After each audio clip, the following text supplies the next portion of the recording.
Hello and welcome one and all to another episode of The Damage Report. I'm coming at you on a Tuesday with two bits of good news. The first, you can probably already tell, we're back in the studio, thank God.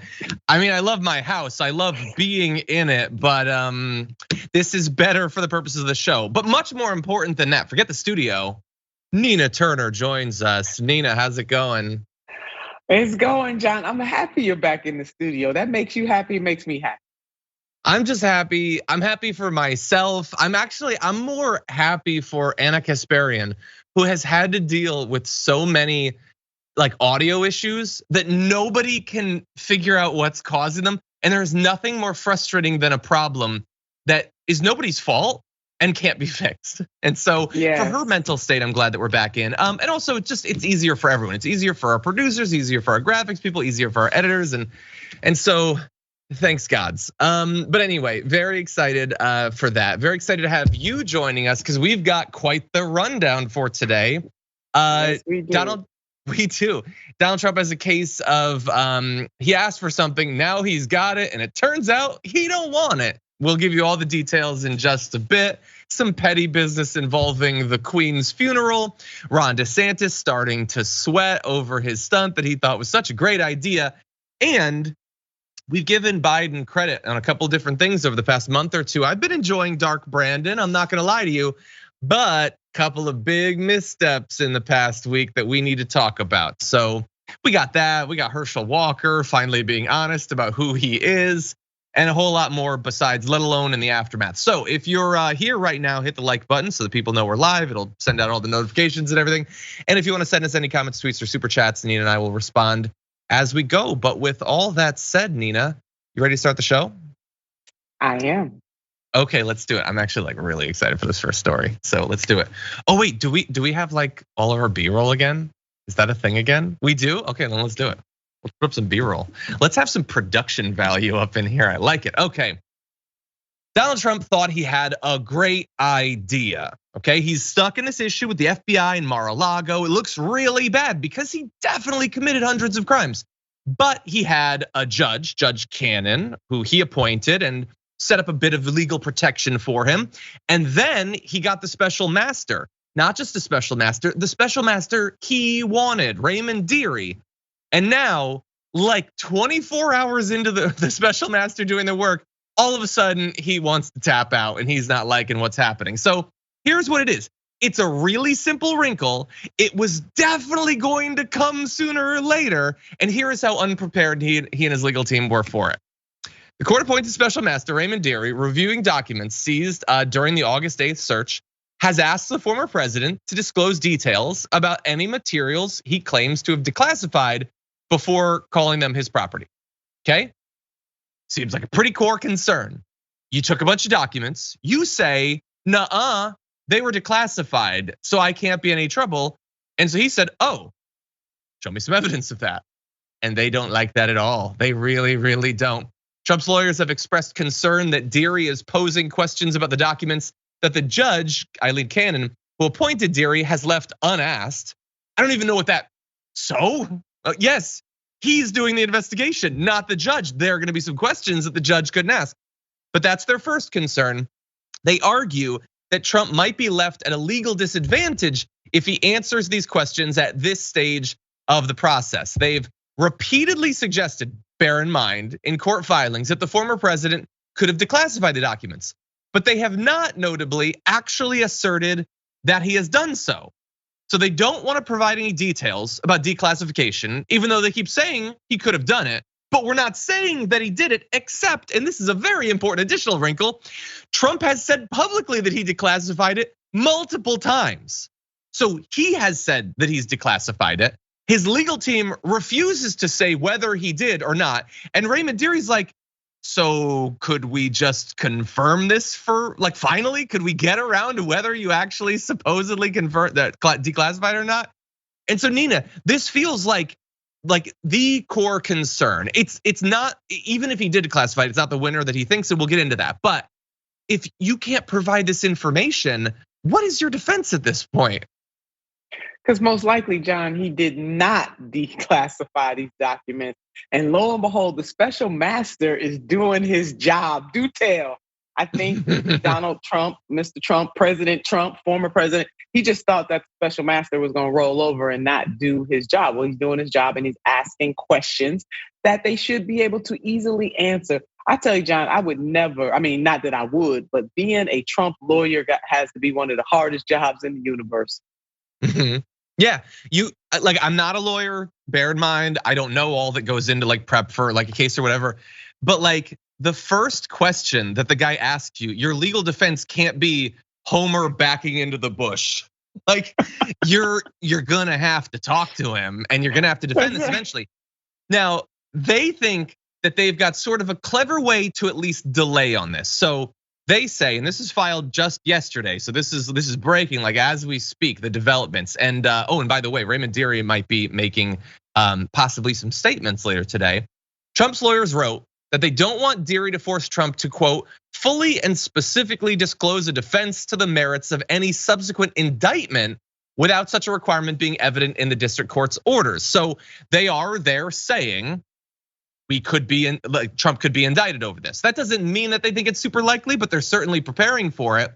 And what they're saying is it wouldn't be fair for us to have to put up our defense now if that's the defense we would put up when we get indicted.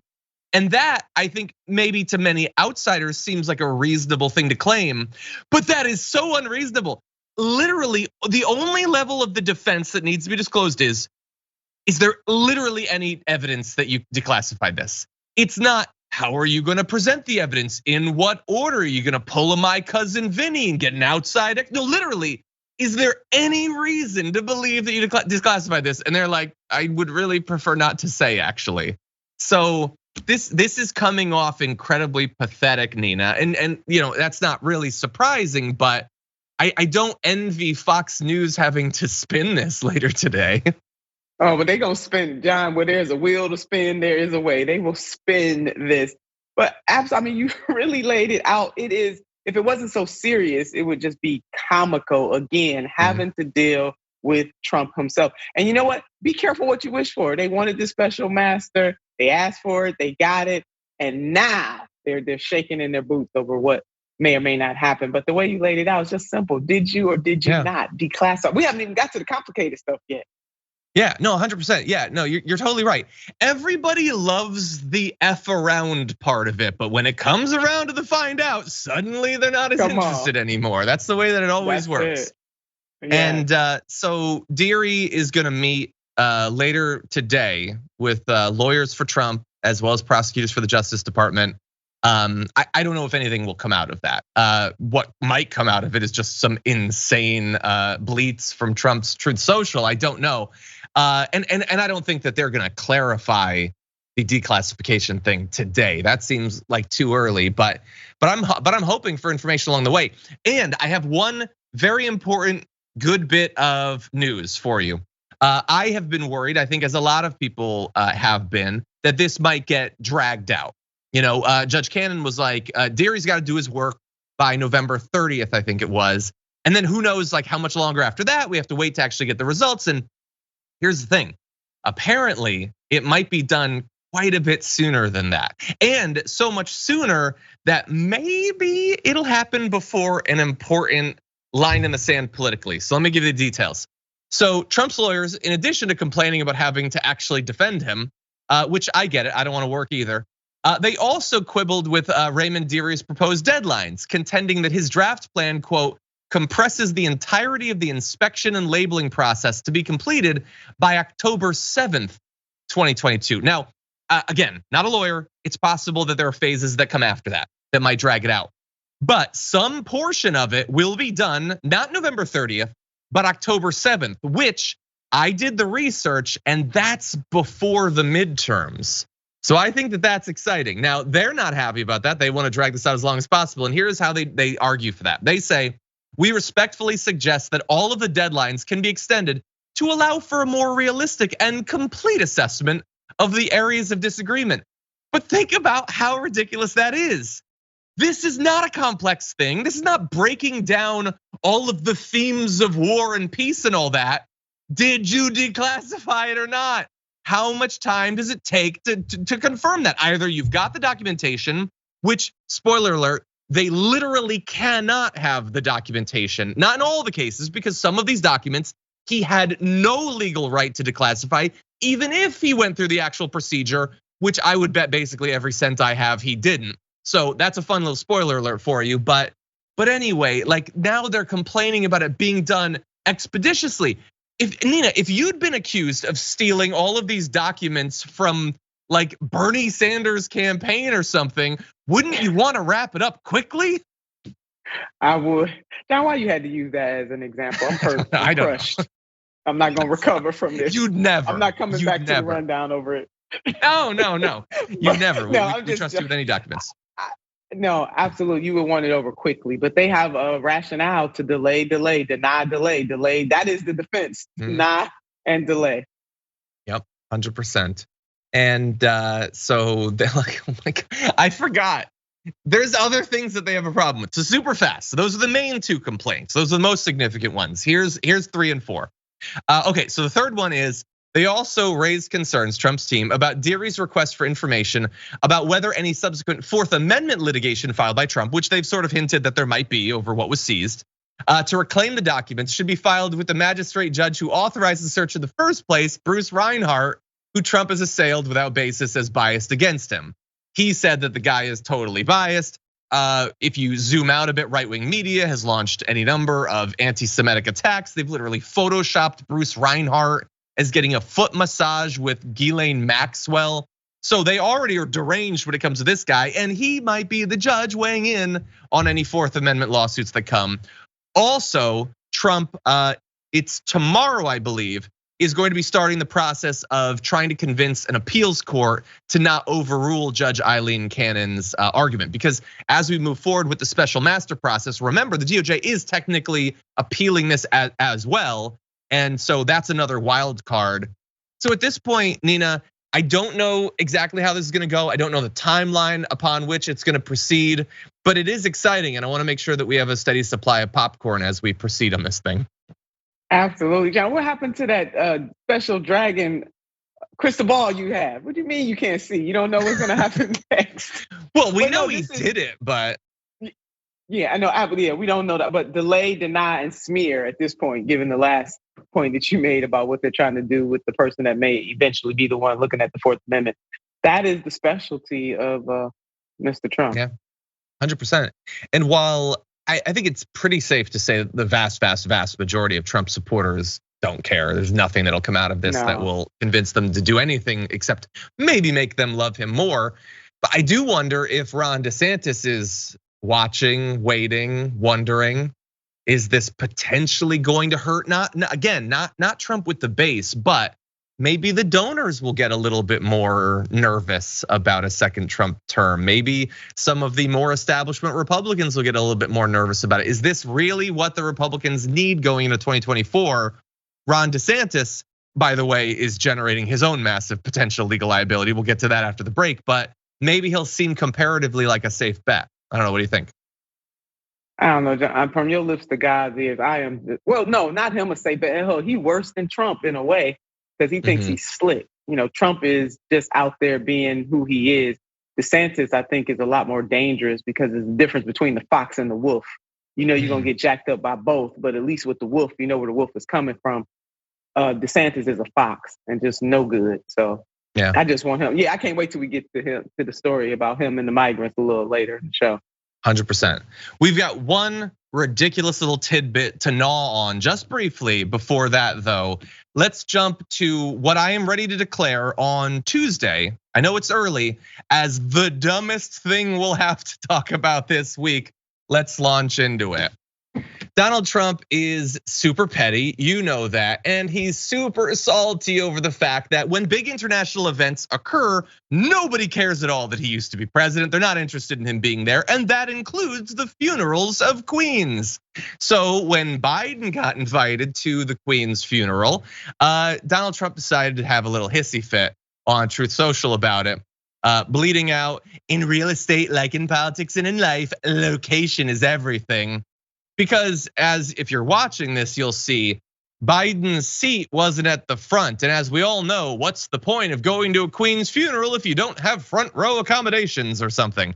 Anyway, he goes on to say, this is what's happened to America in just 2 short years. No respect. However, a good time for our president to get to know the leaders of certain third world countries. If I were president, they wouldn't have sat me back there, and our country would be much different than it is right now. I don't like, what a dumb hypothetical. That if the queen had died while you were still president, they would have been sure to put him in the front. That's definitely what the royal family would have wanted. But also, like, Nina, I wasn't invited. I assume you weren't invited, right? That's fine.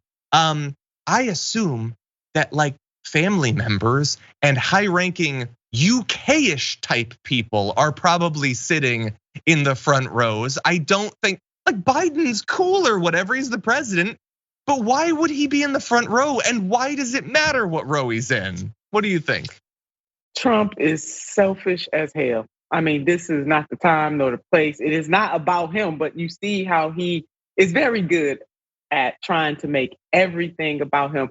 And John, newsflash, at most funerals, whether it was the Queen's funeral or my uncle's funeral, the loved ones and the people closest to the family are the ones who sit closer to the front. Trump, that's just Trump being Trump, John. I don't even know what we're doing with this. This man is he's just a selfish ass. That's what he is. 100%. You know, although this topic does make me just a little bit. Let's not go crazy, but just a little bit. Kind of wish that Trump was still president, because I bet he'd be seated even further back, and it would be great to see the meltdown he has of the disrespect. Right, if he was even invited. I mean, even at this moment, he's talking smack about where President Biden and the First Lady is sitting. He wasn't even invited, for God's sake. So, there it is. Yeah. Oh, yeah. Did they invite Jimmy Carter?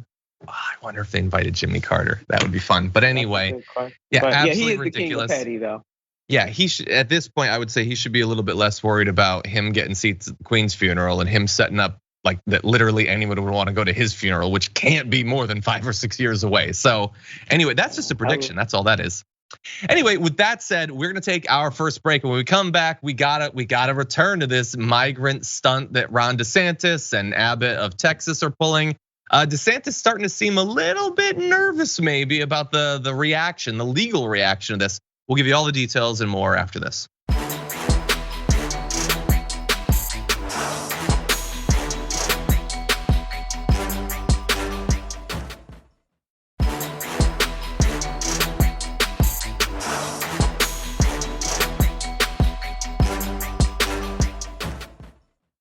People in the chat are like, hey, John Oliver is a good show. I'm joking. I know, I love John Oliver's show. I watch like every episode. Yes, it's a good show and he deserves all the Emmys. It's honestly probably, I don't even think it's close. In terms of political shows on TV, I don't think anything matches it. I mean, like, think about the stuff that he was talking about like 4, 5, 7 years before the rest of the mainstream media at least started talking about it. Anyway, you know what? Let's focus more on this actual show for now.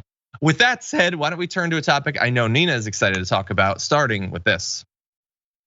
They all signed consent forms to go, and then the vendor that is doing this for Florida provided them with a packet that had a map of Martha's Vineyard. It had the numbers for different services on Martha's Vineyard, and then it had numbers for the overall agencies in Massachusetts that handle things involving immigration and refugees. So it was clearly voluntary, and all the other nonsense you're hearing is just not true. Okay, so Ron DeSantis there is lying about the supposed consent that migrants gave. Consent means nothing if you lie to someone to get it. That's just not how consent works, but he's a Republican. I don't think he respects consent in a general sense. But that is actually not the interesting part of that video, the lie. We expect the lie. It's that he's talking about it at all. Why is Ron DeSantis suddenly so focused on, no, there was consent and there were papers and there was all sorts of things. Last week after he pulled his stunt of sending 50 migrants to Martha's Vineyard, he wasn't focused on consent forms. He was strutting his stuff, talking about this amazing thing he'd done, making the libs look bad and owning Martha's Vineyard and all that. And suddenly he's focused on proving the consent. Well, why is that? I have a bit of an idea. Allow me to submit to you one potential explanation. It's because he's starting to sweat over the possible investigations of what appears to be certain laws that were broken.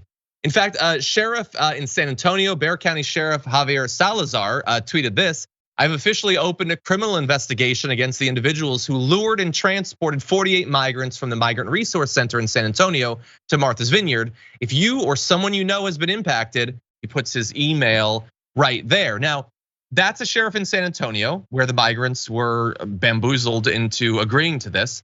Over in Martha's Vineyard, the state legislator representing Martha's Vineyard says, we are requesting the Department of Justice open an investigation to hold DeSantis and others accountable for these inhumane acts. Not only is it morally criminal, there are legal implications around fraud, kidnapping, deprivation of liberty, and human trafficking. And so I think this is fascinating, Nina. He thought, okay, I can do whatever I want. I'm a Republican, I'm a governor, I'm gonna get away with it. And in a legal sense, he might end up being right. But people didn't respond the way he thought. They were actually incensed by this. They're not gonna let it slide. They see that it's insane, the use of Florida state money to take people from Texas to Massachusetts, let alone that you apparently lied to the people to get them to get on the plane. So Nina, I love that some of these people aren't just laying down and they're actually gonna look into investigating this. I am too, John. I mean, I got to bring grandma into this conversation. It's a case of don't write a check you're behind can't cash. Grandma said the other word, but this is really what's happening. Thank you, grandma, for the mother wits. That's it. That's what it was. And you, like you said, he was strutting this stuff. He thought he was clever. Now he's seeing the tables are turning on him, and rightfully so. You know, Jeff Weaver wrote a very great article in the Jacobin. Hopefully the Dragon Squad has read that or will read that, and lays out, even with Texas law, the legal violations, the potential legal violations that Governor DeSantis is involved in, and then also the feds. So I'm really happy to see the sheriff, Salazar, get involved in this, Representative Dillon. Let's go ahead and take it to him and make this man sweat. And ultimately, I do hope that he has to answer to the law, because he is not above it and he should not be able to get away with this. And saying that they signed consent forms, as you laid out, John, what were they consenting to? You know, they know good and well. I mean, they just flat out lied. Did you see him sweating in that interview? I saw beads of sweat on his forehead in that interview.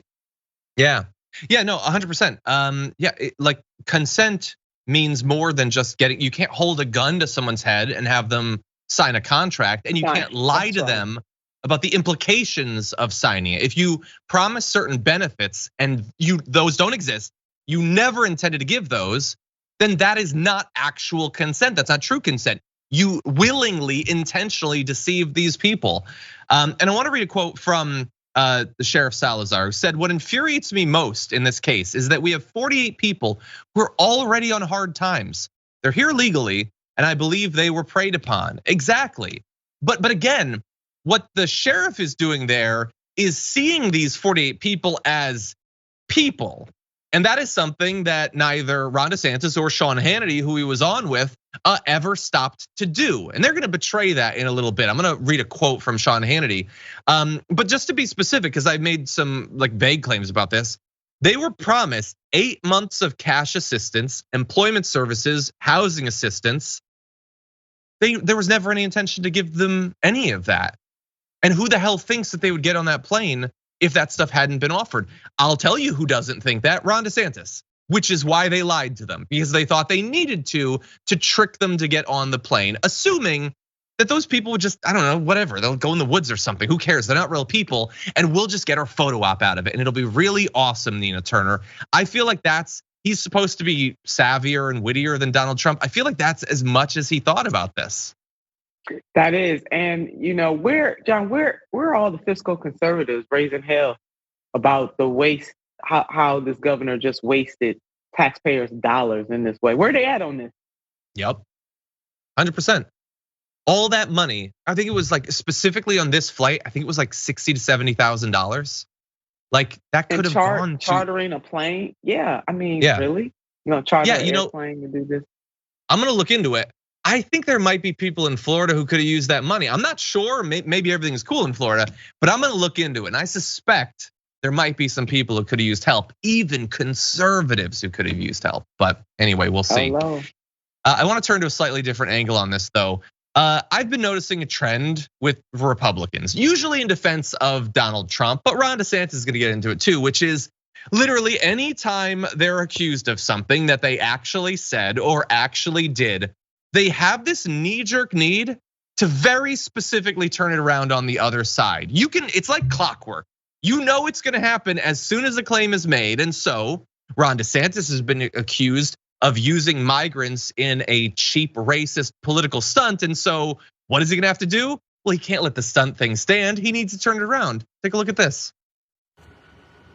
Well, Sean, I think we should point out, they accuse the governors of Arizona, Texas, and me of political stunts in terms of dealing with illegal immigration. But the biggest stunt was Biden coming into office and reversing Trump's policies, not because Trump's policies weren't working. He reversed them because he wanted to virtue signal to his base, and he wanted to show that he thought Donald Trump was bad. And that's why he reversed it. And he reversed it knowing what would end up happening. And so he has pulled the biggest political stunt.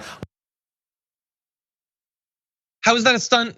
I don't know. Ron DeSantis doesn't know. Sean Hannity was probably confused too, but he's of course not gonna ask an actual follow-up, Nina. So he did a stunt, so now, I don't know, Biden did something. Something makes it a stunt in the same way that like people voting for the Democrats is now an insurrection. I don't know, they said we did an insurrection, so I guess we have to say that they did an insurrection. I guess they called us fascists, now we gotta say that it's so transparent, the projection from people like Ron DeSantis. I mean, he's grasping, John, because he's nervous. Governor DeSantis is nervous because he knows this right here might be the very thing that ends his political career, and it should. Florida, get your governor. This is wrong on so many levels, no matter how we feel about immigration reform. And we do need to fix our broken immigration system, no doubt. But that has we're gonna put that in the parking lot for now. That has nothing to do with the misdeeds of this governor in the state of Florida. Florida, get your governor. He's giving y'all a bad name. 100%. By the way, I want to, I was corrected by a member of the audience. I cited how much they spent on that flight. I apologize, I was off by a little, only a factor of 10. It was over $600,000 on that particular thing, which honestly, how could you not buy a plane for that money if that's what you want to do? But anyway, it's a huge amount of money. They're going to spend millions on this. That could obviously go to. So we have people in the audience who love DeSantis. So you don't want the money to be spent on people in Florida? You think that him spending millions of dollars just to get some positive coverage on Fox News, having nothing to do with Florida, Floridians be damned, is a good call? Of course you do. You do. You don't actually care about any of this. But anyway, I want to go to one more graphic because obviously the entire foundation of this stunt is fundamentally not seeing these migrants as fully human. And we've been focusing on Ron DeSantis because he's the guy that actually did it. But I want to go to one quote from Sean Hannity because he's obviously being super defensive towards Ron DeSantis. And he says this in defense of this wasn't a stunt, it wasn't mean. All migrants were put up in hotels, given accommodations. They were fed, they were showered, they were offered haircuts.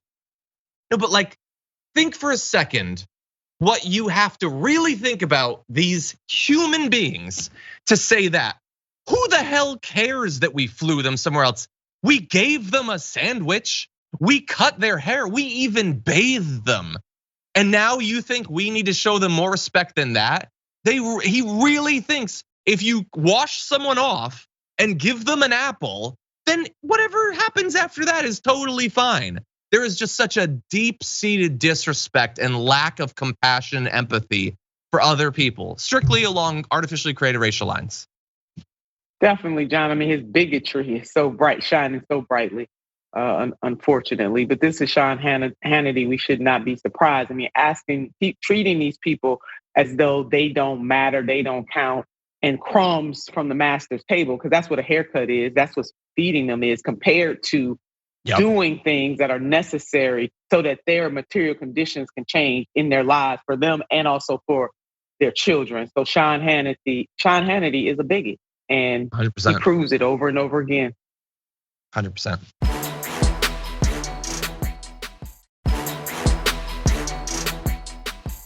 Okay, well, let's turn to Lindsey Graham. Lindsey Graham has received a lot of criticism, especially recently from the Republicans on his desire to ban abortion nationally. Has he bowed to that pressure? Well, let's take a look. Take a look at this. This is not a states' rights issue. This is a human rights issue. At 15 weeks, a baby sucks its thumb. At 20 weeks, you're encouraged to sing to a child because which is what I am right now. I'm 20 weeks. She's 20 weeks, folks. I don't care what California does on most things. I care here. I am not going to sit on the sidelines in Washington, D.C. and tell the pro-life community Washington is closed for business. Lindsey Graham is doubling down on his desire to ban abortion at 15 weeks nationally, saying there it is not a states' rights issue. And it turns out for him, that's kind of a recent evolution. Take a look at this video.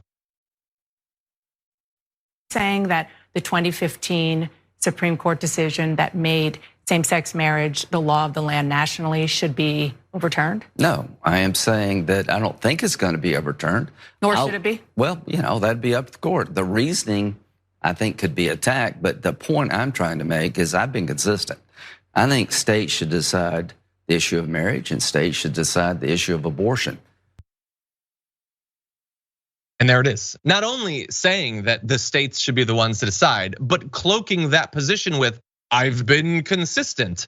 And I think he is. This, at the end of the day, is Lindsey Graham being honest, not in his words, but in his actions. When the Supreme Court hadn't weighed in, he wanted it to be a states' rights thing. He wanted them to have the freedom to ban it, and he didn't want to scare off too many people who weren't as rabidly pro-life as he is. Now that it's banned at the federal level, screw that states' rights thing. I want it to be banned literally everywhere. I do not want the states to have the right to actually give people the right to control of their own body they've had their entire lives. And so, Nina, I get why the Republicans don't like him saying all this stuff. They all believe it, and they want to go way further than just banning it at 15 weeks. But it's really inconvenient to have this guy out on the news saying things that they all believe, but no, nobody actually likes. That's exactly right, John. I'm feeling another grandma moment. She used to say you could put truth in the river 5 days after lie. Truth gonna catch up. And the truth is catching up today. And Lindsey Graham is out there spewing it, how they really feel. And he is making everybody else nervous. I mean, I also think he's trying to be relevant too, Sean. John, excuse me. We do have, he has a race in the great state, in his great state. And he's really trying to be relevant right now. And when he talks about a human rights issue, the child tax credit was a human rights issue. Where was he using his, all of his cachet on that? Making sure that the parents of these children have jobs and that they are educated without having debt for the rest of their lives. How about this, John? Can we have all of the Republicans who care about human rights to support increasing the federal minimum wage to $15 an hour? Let's go and do that right now, because they all about human rights right now. Democrats, go ahead and get your colleagues, Republicans, they ready now. Let's increase that minimum wage to $15 an hour so that the parents will be able to support their family. They are not pro-life, they are pro-birth, John. There is a difference. 100%. Yeah, you have a right to live poor until the government kills you. That's basically what they believe. That's it. They want a small government that is capable of taking your life if it suddenly gets the inclination to do so. Anyway, yes, I would like them to take that stance that you just suggested. One other thing I would like is a picture book for kids of all of the different sayings that you're throwing out here today, because I think that is important wisdom for the young, and I want to make that book now. Do we have any? Well, I know we have good illustrators in the audience, actually. Let's make that happen. And each one, it could be the wisdom of dragons. I like it. Anyway, with that said, why don't we turn to something related? We're sticking to the reset inside the C block here. Republicans would have you believe that they're totally satisfied with the destruction of Roe v. Wade. They don't want to go any further. Everybody chill out. Certainly don't let your fear that your bodily autonomy is being torn away from you influence your midterm vote. And yet at the same time, we here at the Damage Report are tracking what's happening in multiple states, and they are moving fast. It's so out of step with what things like Marjorie Greene are saying, like, everybody back off. We're not radicals, we're not crazy. Okay, well, we might find out soon, actually. As of today, a judge in Arizona might be ruling on whether a ban of all abortions at all points can be enforced. So earlier this year, This is before the destruction of Roe v. Wade. The Arizona legislature passed a law outlawing abortion after 15 weeks. Actually, very similar to what Lindsey Graham is calling for and having you believe that that's as far as they want to go. At the same time, though, conservative lawmakers put language into the bill stating that the new legislation would not override a law from literally 1901 that bans abortion in all cases. And so now a judge is looking into it. Which are we gonna have? Are we gonna have a new ban at 15 weeks, or will the ultra radicals get what they want? And Arizona, a state which is not a hardcore red state, it's gonna be illegal in all cases. So everyone, fingers crossed, let's find out if people in Arizona have rights anymore. We also have West Virginia. Governor Jim Justice signed an abortion ban into law. So on two opposite ends of the country, rights being stripped away or soon to be. This one has exemptions for medical emergencies and for rape and incest victims until 8 weeks of pregnancy for adults and 14 weeks for children. So if you've been raped, by a family member maybe, then you better move it along and do something about it fast. Don't process your trauma or anything. Aren't they filled with compassion in West Virginia? Oh, and you do have to go to the police. You know why? Because we assume that women are massive liars. We don't trust them when they claim that they've been raped. So they need to go to the police. It's gonna be investigated. Them, the victim, will be investigated. That is how radical they are. There is a little bit of good news, Nina. A judge in Ohio is apparently planning to extend a pause on a 6-week abortion ban there. That would mean that it can still be done up until almost 22 weeks. Although God only knows when that'll be reversed. And so that's the state of thing in the states across the nation, Nina. What do you think?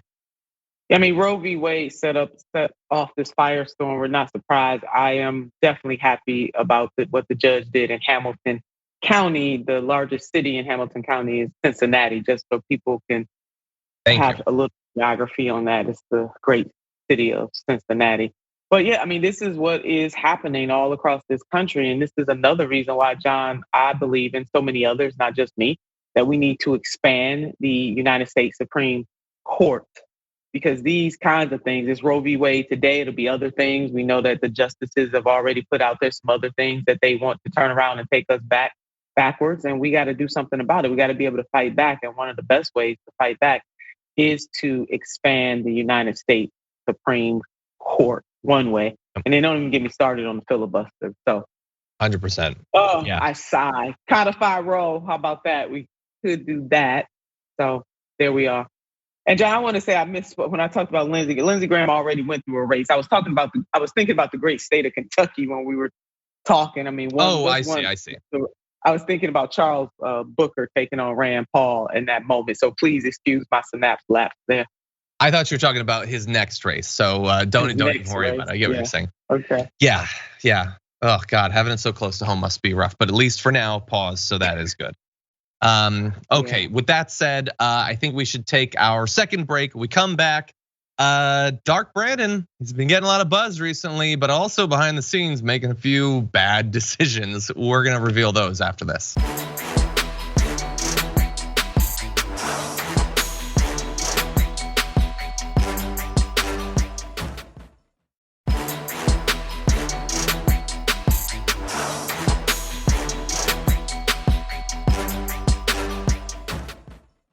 Okay, everybody. Oh, Dark Brandon, you're on such a roll. But unfortunately, he's still Biden at the same time. So let's jump into this. Is the pandemic over? The pandemic is over. We still have a problem with COVID. We're still doing a lot of work on it. But the pandemic is over. If you notice, no one's wearing masks. Everybody seems to be in pretty good shape. And so I think it's changing. And I think this is a perfect example. Brandon. Why'd you have to do it? If you'll notice, nobody's wearing masks. Well, if you'll notice, nobody's around you. You might also remember you had COVID like a week ago, buddy. You just got over it. Now, look, the Director General of the World Health Organization says we've never been in a better place in the pandemic, but only if all countries, manufacturers, communities, and blah, blah, blah step up and take it seriously. Like internationally, people are still trying to take this seriously, but here's Joe Biden saying, we're done. We're done, despite the fact that, as you'll see in this graphic, we're still averaging between 400 and 500 deaths a day. We just passed below 60,000 diagnosed cases per day. God knows what the actual number is.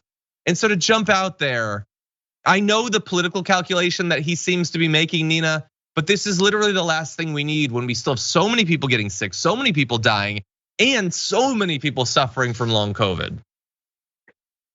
Don, I totally agree with that. And it is irresponsible to say that it's not over as much as we would want it to be. We might be done with COVID, but COVID is not done with us. The pandemic is not done with us. And there are some deep-seated, even ripple effects that are happening to people all over this country, all over the world, that will never be done for a very, very long time because of the impact of this pandemic. So to say that things are getting better, that's different from saying that the pandemic is over. And for some people, things are not getting better, John. And what over 1 million people died from this thing. So just to have that kind of, oh, we're out of it attitude does not make a whole lot of sense. It is irresponsible on the president's part. Yeah, no, it's not what's needed. I mean, we can acknowledge, as you're saying, the progress without pretending that it's done. And let's do that. Let's acknowledge the progress. So, while at the same time acknowledging how horrendous these numbers are, there were just over 440,000 new COVID cases and nearly 3,000 deaths from the virus in the US in the past week. That's according to Johns Hopkins. 3,000 deaths. I like, we're in the American context, so we have to say that's roughly a 9/11 this last week. Yeah. Now, yes, has it been worse? Sure, it's been worse. The record high was 5.6 million cases over 7 days last January and 23,300 deaths over 7 days in January 2021. So yes, we're not in the dark winter anymore, but it is still now one of the top ranking ways that people die just every day. And my fear, Nina, is that he's sort of right, that it's a self-fulfilling prophecy. It's not over. Not literally, not by the numbers. We're still at, like, if you had told us on day one of the lockdown that we would have these numbers, we'd be terrified. But now we're used to it. But I do think in terms of like culturally, socially, taking it seriously, doing whatever's necessary to save life, I feel like that's gone and probably has been gone for some time. I think most people they're going back to their lives. They're willing to accept or ignore the additional risk. I think very few people, if you were to ask them how many people died yesterday from COVID, I think very, very few people would get that number right. What do you think? Yeah, and we do. I mean, the point that you're making, it's one thing to say, to be a visionary on this. We are in this moment within human history. This is one of the harshest times for anybody living, from 100 years ago, 100 years. We're gonna get through this. And we're gonna do everything it takes. So taking what the general had to say about what the nations of the world have to do to get us through this as not only just a human species, but the whole ecosystem is dependent on us. That's one thing, John, but to say that it's over. And for some people, it is still winter because we know the poorest people in this country and also in this world are still suffering disproportionately because of this pandemic and the social, political, and economic variables that impact people in this way because of the pandemic is not going to be done for quite some time. And Bishop Jamal Bryant from Georgia talked about how we lost over 1 million people died and there was no national mourning. I think his point is well taken. To your point about if you ask people how many people are dying right now or just died, they wouldn't know because they are disengaged from it. We got to make sure that people are aware without inundating them. And we are losing ourselves by thinking that this thing is over. It is by no stretch of the imagination over. 100%. Yeah. And I think in terms of the knowledge, there's this weird mania around this where like Trump had his deranged rally this last weekend. And he said at one point, more people died, in 2021 than the first year of the pandemic. Because he said that because it's bad for Biden, right? Because Biden was president that year and more people died. And everyone in the crowd's like, yeah, boo. But at the same time, so is COVID serious? Should we do something about it? No, they don't think so. It's like they can have whatever reaction is needed in the moment. It's not a lingering thing. So, and politically, it works in the same way. So Biden comes out and says, the pandemic's over. Everybody, we're at car shows and stuff. And that's what the right has been asking for years. Can we all just go back to normal? I think it was Greg Gutfeld criticized Biden for saying that today. Even though he thinks the pandemic is over, he wants it to be officially over. Biden, I guess, is thinking, you know what, I'll say this, get a little bit of credit. No, there'll be no credit. They hate you because you were saying something was serious that they don't think is. And now that you're saying that it's not, they pretend that it is. It's all just so whatever it needs to be. It's a very frustrating part of American politics. Anyway. There's some things that should be played with. This is one of them that should not. And I'm not just talking about the president's comments. I'm talking about the Republicans as well. Can we agree that this rises to the level of we got to do something about it, and it has to be done collectively? I would hope. We've been pushing for that for a long time.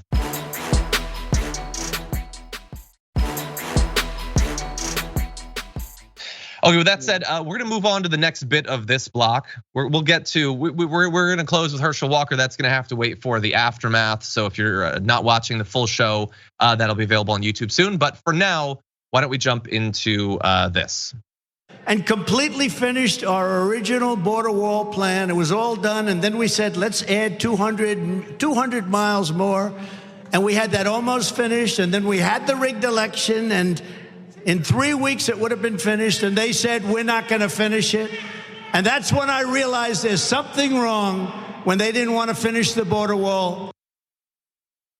So that's Trump at his rally last weekend, and those comments make Trump look terrible and moronic because he's lying. He didn't do as much as he said, and saying that, oh, I only had a problem with the Biden administration when they wouldn't finish the wall is ridiculous, it's ludicrous. But the truth of what's going on at the border doesn't make Trump look as bad as now it kind of makes Biden look. Take a look at what Biden had to say about the wall in the August before he was elected president. Trump campaigned on build that wall. Are you willing to tear that wall down?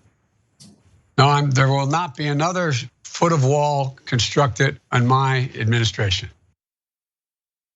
So that's Biden. He's gonna take this hard line. He knows that the Dems hate the wall. They hate the expense. They hate the racist basis for it. And yet, new reporting updated on the status of the wall implies that that turns out not to be the case. US Customs and Border Protection confirmed that work on the border wall that began under Trump is revving back up under Biden. In an online presentation Wednesday, the Border Patrol detailed plans to address environmental damage brought on by the former president's signature campaign promise and confirmed that the wall will remain a permanent fixture on the Southwest for generations to come.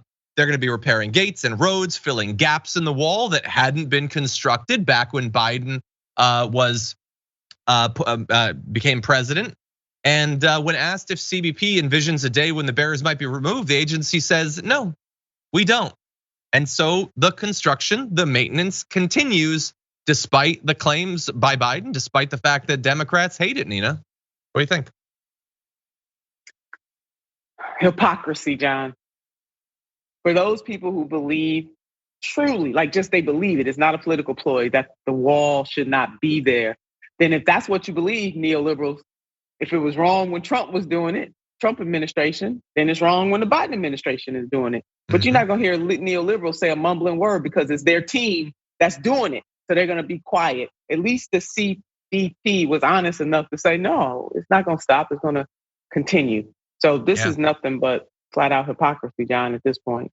It's just hypocrisy. Good job by The Intercept in reporting on that. There have been some earlier signs of this early this year and last year, but this is a really good report that you can read more of on The Intercept.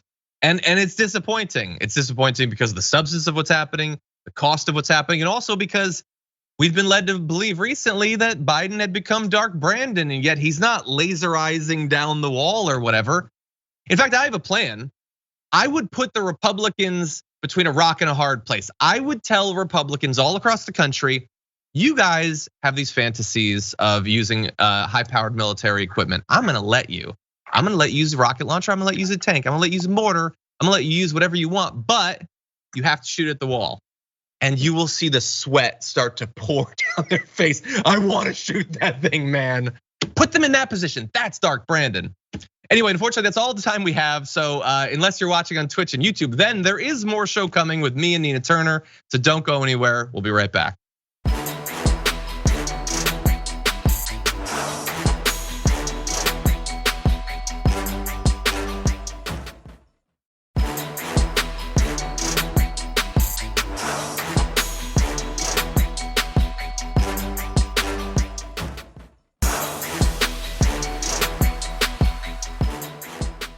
Thanks for listening to the full episode of The Damage Report. Support our work, listen ad-free, access members-only bonus content, and more by subscribing to Apple Podcasts at apple.co/TYT. I'm your host, John Adarola. I'll see you soon.